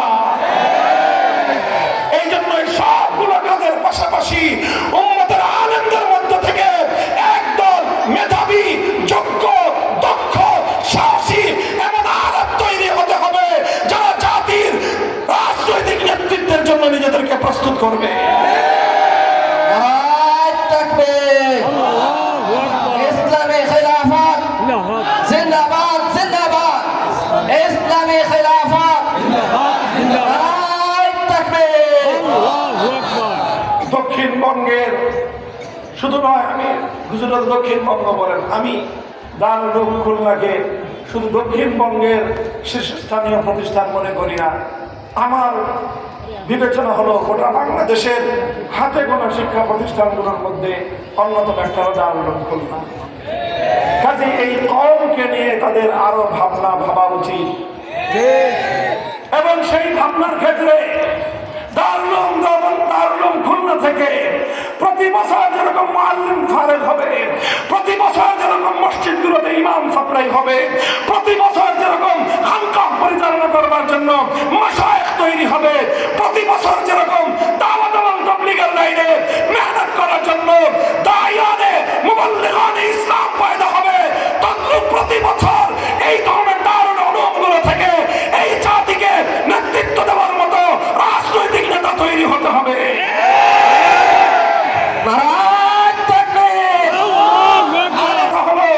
আমার নবী মক্কায় দ্বীনের দাওয়াত দিয়ে বসে যান নাই, মদিনায় হিজরত করেছেন। হিজরত করে মদিনায় শান্তি আর আরাম প্রিয় ভূমি পেয়ে ক্ষান্ত হয়ে যান নাই, জিহাদের ময়দানে ঝাঁপিয়ে পড়েছেন। জিহাদ করে বদর হুদার খন্দন করেই নবীজি ঘুমিয়ে পড়েন নাই। নবীজি হুদায়বিয়ার সন্ধির মাধ্যমে সারা দুনিয়াতে ইসলামের কালেমা পৌঁছানোর মিশন হাতে নিয়ে নিয়েছেন। হুদায়বিয়া আল্লাহ নবীর রাজনৈতিক প্রজ্ঞার পরিচয় পাওয়া যায়। হুদায়বিয়ার সন্ধির মাধ্যমে আল্লাহ নবীর রাজনৈতিক দূরদৃষ্টির পরিচয় পাওয়া যায়। হুদায়বিয়ার সন্ধি হয়েছিল বলে পরবর্তী 2 বছরের মধ্যে কিসরা এবং কাইসার থেকে রোম আর পারস্য সম্রাটের রাজ দরবারে আল্লাহ নবীর পক্ষ থেকে দ্বীনের দাওয়াত নিয়ে নবীর সাহাবায়ে কেরাম পৌঁছে গিয়েছিল। পৃথিবীর প্রত্যেকটা বড় বড় বাদশার কাছে আমার নবীর পক্ষ থেকে দ্বীনের দাওয়াত পৌঁছে গিয়েছিল। হুদায়বিয়ার সন্ধির কারণে আরব ভূমির বাইরেও আরব আজম তাম পৃথিবীতে ইসলামের দাওয়াত প্রচারের সুযোগ হয়েছিল। হুদায়বিয়ার সন্ধির কারণে 7ম হিজরিতেই আরবের মাটি থেকে, খায়বার থেকে ইহুদিদের ঘাঁটি উৎখাত করে দিয়ে আরব ভূমিকে চিরতরে ইহুদি মুক্ত করা হয়েছিল। হুদায়বিয়ার সন্ধি হয়েছিল বলেই 1 বছরের মাথায় 8ম হিজরিতে মক্কা বিজয় হয়েছিল। আল্লাহ নবীর একটা দূরদৃষ্টি রাজনৈতিক সিদ্ধান্তের এত সুফল ফলেছে। আর ওলামায়ে কেরাম যদি সঠিকভাবে জাতির রাজনৈতিক নেতৃত্ব দিতে পারে, এই জাতি বহুদূর পর্যন্ত অগ্রসর হতে পারবে। বাংলাদেশের মানুষ, আমি আপনাদেরকে বলি, আল্লাহর কসম খেয়ে বলি, রাজনৈতিক যত ধরনের নেতা আছে বাংলাদেশে, যত ধরনের রাজনৈতিক দল আছে, যত ধরনের রাজনৈতিক আদর্শ আছে, সকলের সাথে কথা বলা, তাদের সঙ্গে গভীরভাবে তাদেরকে পর্যবেক্ষণ করা আমাদের সব শেষ করে আস্থার সঙ্গে বলতে পারি, জাতির সত্যিকার মুক্তি, কল্যাণ, আত্মমর্যাদা, শক্তি নিয়ে মাথা উঁচু করে গোটা বাংলার মানুষের জন্য বেঁচে থাকার জন্য সবচেয়ে উপযোগী নেতৃত্ব দিতে সক্ষম আলেম সমাজ। আলেমরা যদি সত্যিকার নেতৃত্ব দেয়, এই জাতি মাথা উঁচু করে দাঁড়াতে পারবে। আলেমরা যদি সত্যিকার নেতৃত্ব দিতে সক্ষম হয়, বাংলাদেশের রাষ্ট্রকে ভারতের সামনে কুর্নিশ করতে হবে না। আলেমরা যদি নেতৃত্ব দেয়, তাহলে বাংলাদেশকে ওয়াশিংটনের সামনে মাথা নত করে সালাম ঠুকতে হবে না। আলেমরা যদি নেতৃত্ব দেয়, পিকিং অথবা মস্কোর কাছে দাসখত দেওয়া লাগবে না। বলবেন হুজুর বড় বড় কথাই বলতে পারেন আপনারা। না, আমরা শুধু বড় বড় কথা বলি না। আজকের একবিংশ শতাব্দীর 2025 সালের অক্টোবর মাস তার জন্য জীবন্ত নজির। কোন মাস? কোন মাস বর্তমানে চলতেছে? এই 1 মাস আগের কাহিনী। একটা লোকের নাম বলি, নামের শুরুতে তার মোল্লা, শুরুতে কি শেষে হলো মুত্তাকি। মুত্তাকি মানে কি? পরেশগার। মুত্তাকি মানে কি? শুরুতে শেষে। তার মানে আমাদের সে ছোট মোল্লা না বড় মোল্লা? আমরা তো হলাম খালি মোল্লা, আর সে হলো মুত্তাকি মোল্লা। বুঝেন না এই কথা? পরহেজগার মোল্লা, মাঝখান দিয়ে হলো তার নাম আমির খান। কি নাম? মোল্লা মোহাম্মদ আমির খান মুত্তাকি। নামটা শুনেছেন? কারা কারা শুনেছেন? হাত উঠান। তার মানে আমাদের মধ্যে অনেক মানুষই আছেন নামটাও শুনেন নাই, কারণ দুনিয়ার খবর রাখেন না আপনারা। মোল্লা মোহাম্মদ আমির খান মুত্তাকি, আমাদের এই হুজুর আমরা যা আছি, আমি আমির খান মুত্তাকি সাহেবকে এই যে সামনে দেখেছি, আমার কাছে মনে হয়েছে আমাদের সবার চেয়ে বড় মোল্লা। এলেম কালাম আমাদের চেয়ে বেশি, তাকওয়া পরহেজগারিও আমাদের চেয়ে বেশি। আলহামদুলিল্লাহ। একটা দেশের পররাষ্ট্রমন্ত্রী কি? একটা দেশের সবচেয়ে গুরুত্বপূর্ণ মন্ত্রণালয়ের নাম কি?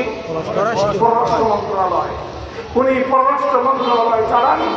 পররাষ্ট্র মন্ত্রণালয়ের চেয়ারে বসে মিটিং করতেছেন, সবসময় হাতে তসবিহ, মুখে জিকির জারি, কথা বলতেছেন আমাদের সাথে, কথা বলতেছেন, বলার সময় মুখ বন্ধ, শোনার সময় মুখে আল্লাহর জিকির জারি, তসবিহ জারি। এর নাম হলো মোল্লা মোহাম্মদ আমির খান মুত্তাকি।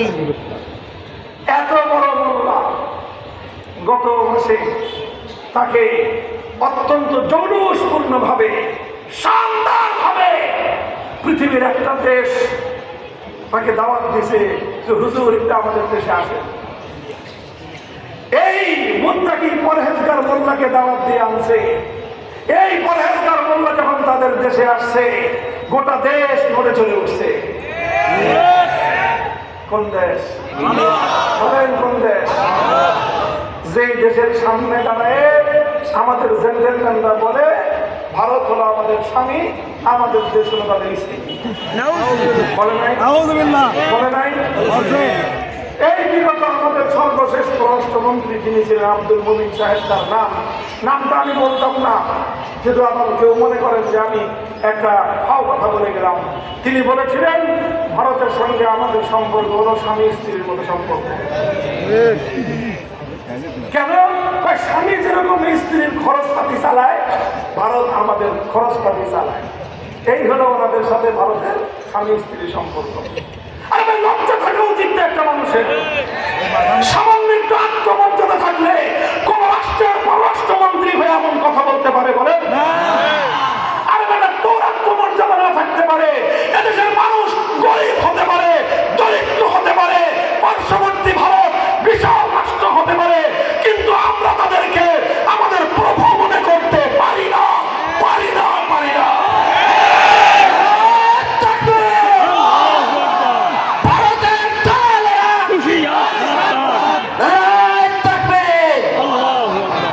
ভারতের বিরুদ্ধে কিছু বলছি? বলেন, আমি ভারতের বিরুদ্ধে কিছু বলছি?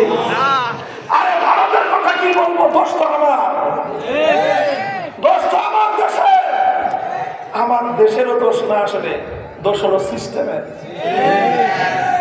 তোমরা তোমাদের পররাষ্ট্রমন্ত্রী এরকম একজন পরহেজগার মোল্লাকে বসাও, দেখবা সেই পররাষ্ট্রমন্ত্রী ভারতকে স্বামী হিসেবে স্বীকৃতি দেওয়া লাগবে না। ভারত লাল গালিচা বিছায় বসে থাকবে যে পরহেজগার মোল্লা সাহেব একটু দয়া করে আমার দেশে আসে। আরে ভাই, এটা তো আমার কাল্পনিক কোন গল্প বলতেছি আমি না বিগত অক্টোবরের কাহিনী বলতেছি। অক্টোবর মাসের ঘটনা, গোটা ভারত বিশাল সাম্রাজ্য, পৃথিবীর 150 কোটি পপুলেশন, বর্তমান পৃথিবীতে সবচেয়ে বেশি জনসংখ্যা হল ভারতের। 150 কোটি পপুলেশন নিয়ে বিশাল রাষ্ট্র, নরেন্দ্র মোদীর মতো কুখ্যাত হিন্দুত্ববাদী একজন মুসলিমদের খুনি সেই রাষ্ট্রের ক্ষমতায় বসে আছে। অথচ সেই রাষ্ট্রটাও চিন্তা করলো এই পরহেজগার মোল্লাকে যদি সালাম না করি আগামীর দিনে টিকতে পারবো না। ভাই, আমি যেটা বলতে চাই, মোল্লা মোহাম্মদ আমির খান মুত্তাকি কোন ডিগ্রি নাই, কোন ইউনিভার্সিটির ডিগ্রি নাই, একমাত্র দেওবন্দি একটা কওমি মাদ্রাসার ফারেক একজন আলেম, কওমি মাদ্রাসা থেকে ফারেক একজন আলেম। সেই দেশের 30 জন মন্ত্রী, 28 জন কওমি মাদ্রাসার হুজুর। এই মোল্লা আমির খান মুত্তাকি যখন ভারত সফর করলো, একটা সময় রাখলো যে এই সময়টা যাব আমি কোথায়, আমার মাতৃত্বের টানে দারুল উলুম দেওবন্দ আমাকে যেতে হবে, কারণ দেওবন্দের সঙ্গে আমাদের আত্মার সম্পর্ক। তিনি আসলেন দেওবন্দে, দেওবন্দে এসে তিনি ছাত্রদের সঙ্গে দারুল হাদিসে কিতাব পড়তে বসে গেছেন। দেওবন্দের ওস্তাদরা হাদিস পড়াচ্ছেন, আর সেই হাদিসের শিক্ষার্থীর মধ্যে এমন একজন ব্যক্তি শিক্ষার্থীর কাতারে বসে গেছে, যেই শিক্ষার্থীকে সালাম দেওয়ার জন্য গোটা ভারতবর্ষ জুড়ে রব রব শুরু হয়েছে। বলতে চাই, তোমরা যারা মনে করো হুজুররা রাজনৈতিক নেতৃত্ব দিতে সক্ষম না, তোমরা তোমাদের এই ধ্যান ধারণা পরিবর্তন করো। তোমরা যদি এই ধ্যান ধারণা থেকে নিজেদেরকে মুক্ত করতে না পারো, সারা জিন্দগি তোমাদের গোলামি করা লাগবে। আমি বাংলাদেশের মানুষকে বলতেছি, তোমরা যদি আলেমদেরকে তোমাদের নেতৃত্বের উপযুক্ত মনে করতে না পারো, গোলামির শৃঙ্খল থেকে কেউ তোমাদেরকে মুক্তি দিতে পারবে না। তোমাদেরকে কিছুদিন বলতে হবে ভারত তোমার স্বামী, কিছুদিন তোমাকে বলতে হবে ওয়াশিংটন তোমার রব। এই কথা বলতে হবে তোমাদেরকে। ওয়াশিংটনের দাসত্ব থেকে যদি মুক্তি চাও, দিল্লির গোলামি জিন্দিগি যদি ছিন্ন করতে চাও, এই সকল তাগুতের গোলামি বাদ দিয়ে দেশের রাজনৈতিক নেতৃত্ব আলেম সমাজের হাতে তুলে দাও, পরহেজগারদের হাতে তুলে দাও, জাতি হিসাবে মাথা উঁচু করে বাঁচতে পারবে।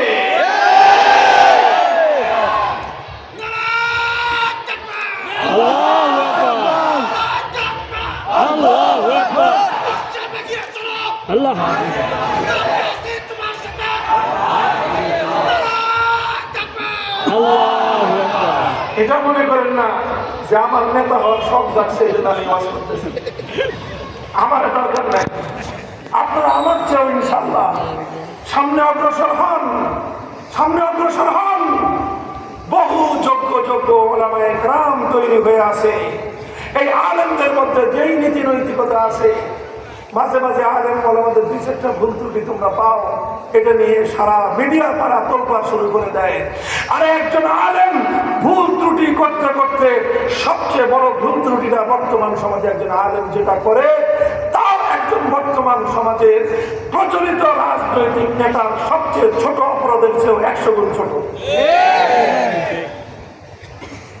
আলহামদুলিল্লাহ, আমি আপনাদেরকে বলতেছি, জাতির কাছে আমি পয়গাম পৌঁছে দিচ্ছি, হাল্লাকুম ফিল ফালাহি ওয়ার রুশদ।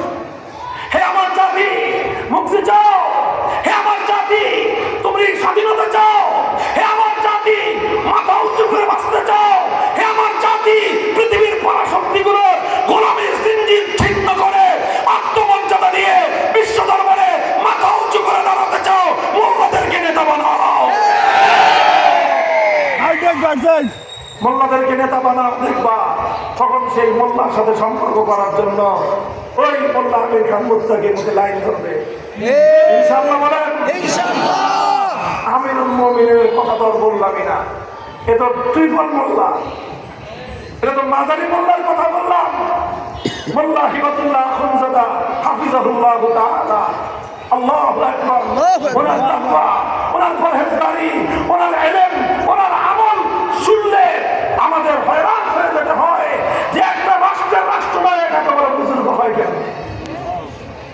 গোটা 6.5 লক্ষ বর্গ কিলোমিটার, কত? 6.5 লক্ষ বর্গ কিলোমিটার। বাংলাদেশের আয়তন কত? 55,000 সামথিং মাইল। কিলোমিটারের হিসাবে প্রায় 76,000-এর আরো বেশি, 80,000-এর উপরে কিলোমিটার। এই বাংলাদেশটার সমান 10টা বাংলাদেশকে জোড়া দিলে হবে 6.5 লক্ষ বর্গ কিলোমিটার। সেই দেশটার নাম হলো ইমারাতে ইসলাম। আফগানিস্তান।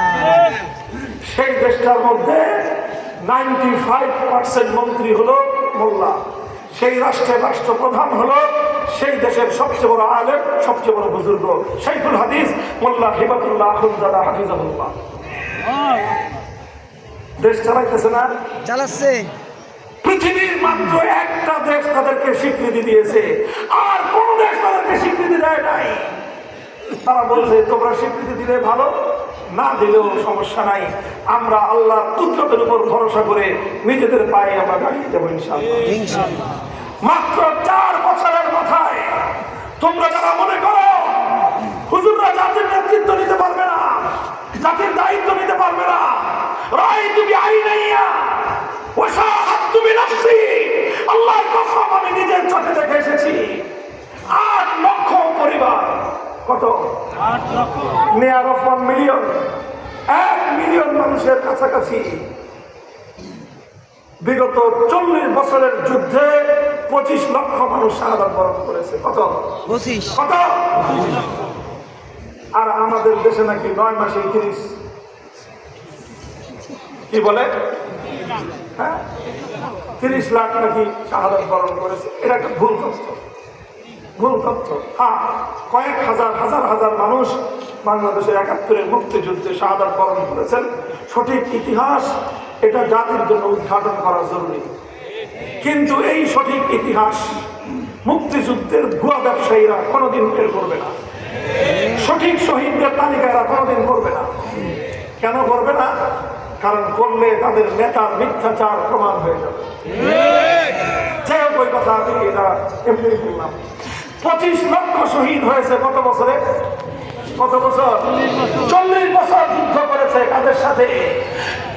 10 বছর 12 বছর যুদ্ধ করেছে রাশিয়ার সাথে, 20 বছর যুদ্ধ করেছে আমেরিকার সাথে। ঠিক। তারপরে শহীদ হলো 25 লাখ 40 বছরে।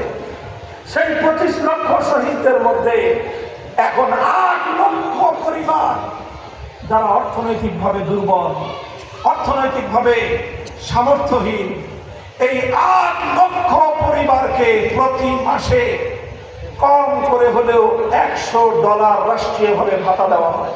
আল্লাহু আকবার। কত ডলার? 100। বাংলাদেশে $1 দাম কত জানেন? 125। 120 টাকাই ধরেন, 2 টাকা বাদ। 120 টাকা যদি ডলার হয় তাহলে $1,000 দাম কত হবে বলেন? 12,000। 1,20,000। $500 দাম হবে 60,000। $100 দাম হবে কত? 25,000। $100 দাম হবে কত? 25,000 টাকা। আমার বাংলাদেশের টাকায় 25,000, সেই দেশের টাকায় 12,000।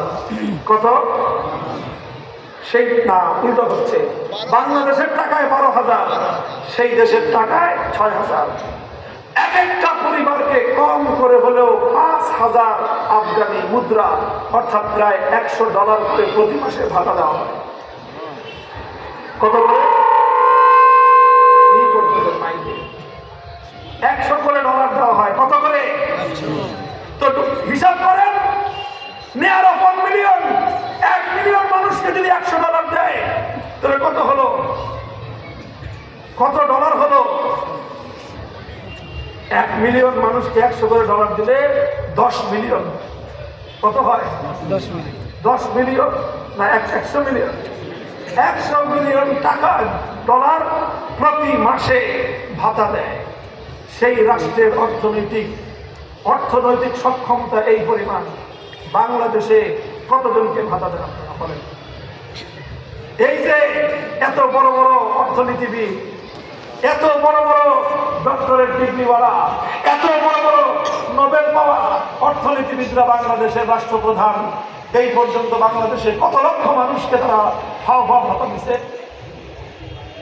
এর অর্ধেক হবে না, 4 ভাগের 1 ভাগ হবে না। এই ভাতা দিচ্ছে কাদেরকে? শুধুমাত্র নিজের পক্ষের লোক না, যারা তাদের বিরুদ্ধে যুদ্ধ করতে গিয়ে যে সকল সেনারা মারা গেছে, সেই সকল বিরুদ্ধবাদী সৈনিকদের পরিবার যারা রয়ে গেছে, এতিম বিধবা, তাদেরকেও তারা ভাতা দেয়। এইরকম মানবিক একটা রাষ্ট্র কায়েম করেছে মোল্লারা। ভাই, আর কোনো লম্বা ফিরিস্তি আমি দিতে চাই না। আমি আপনাদেরকে আখেরি আমার কথা বলেই, হে বাংলার মুসলমান, যদি আত্মমর্যাদাকে বাঁচতে চাও, আমি আল্লাহর কসম খেয়ে দায়িত্ব নিয়ে বলতে পারি, আলেমরা যদি রাজনৈতিক নেতৃত্ব পায়, আলেমদেরকে যদি রাজনৈতিক নেতৃত্ব দাও, জাতির উন্নতি হবে, দেশের উন্নতি হবে, বিশ্ব সভ্যতায় মাথা উঁচু করে এই জাতি মর্যাদার সঙ্গে বাঁচতে পারবে। তো আলেমদেরকে রাজনৈতিক নেতৃত্ব দিবে, আলেমরা যদি শুধু ঘরে বসে থাকে, তাই না? হ্যাঁ হুজুররা, আপনারা ঘরে বসে থাকবেন আর পাবলিকরা এসে আপনাদের বাড়িতে এসে নেতৃত্ব দিয়ে যাবে নাকি? না, আপনাদেরকে নেতৃত্বের জন্য কাজ করতে হবে, কাজ করতে অনেক কাজ করতে হবে কিনা? আমার কথা হলো, শাপলা চত্বরে রক্ত দিয়েছিলাম আমরা, 21 সালে রক্ত দিয়েছিলাম আমরা, 24 সালের এই জুলাই বিপ্লবের ভিত তৈরি করেছিলাম আমরা শাপলা চত্বরে রক্ত দিয়ে। রক্ত